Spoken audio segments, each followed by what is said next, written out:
Good morning. I'm Robert Klein, the chairman of the Governing Board. I'd like to give special thanks to UCLA for hosting us this morning, but I would like to say in beginning this program, the spotlight this morning, that Huntington's organization's patient advocacy is extraordinary.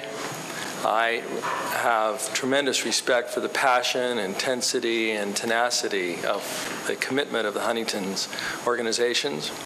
It is a privilege to have representatives from San Diego, Orange County, and Los Angeles here today. And it is a unique event when combined with the short presentation in San Diego. We have the presentation this morning. We are effectively covering 100% of the board members, so we thank you very much.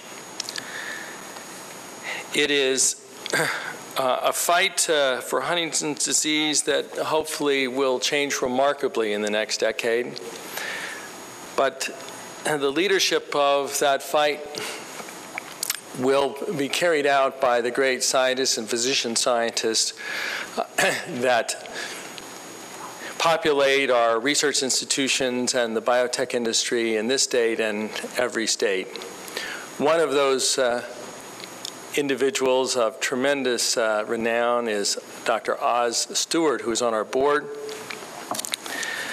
He serves on the board of the Christopher Reeve Paralysis Foundation and serves as the chair of their Science Advisory Council. He also serves as the chair of the National Institutes of Health Neurobiology Review Group, and he has served on NIH's Spinal Cord Injury Planning Committee. But he is here as the chair and director of Reeve-Irvine Research Center for Spinal Cord Injury at UC Irvine, where he's also a professor of anatomy and neurobiology.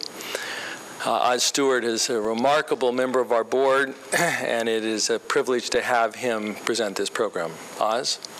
Thanks very much. It is a great pleasure to be here.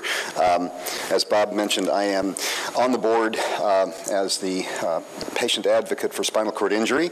But as many of you know, scientists are broad in their interests, and I have actually done research related to Huntington's disease. Full disclosure, I have actually have a grant from the HiQ Foundation, and not related to stem cells in Huntington's disease, but just to tell you that, well, you have to disclose these kinds of things in this day and age. I look at the Huntington's disease organizations, and it really has been a group of organizations and teams of advocates and fundraising groups and the scientists as a perfect example of a success story.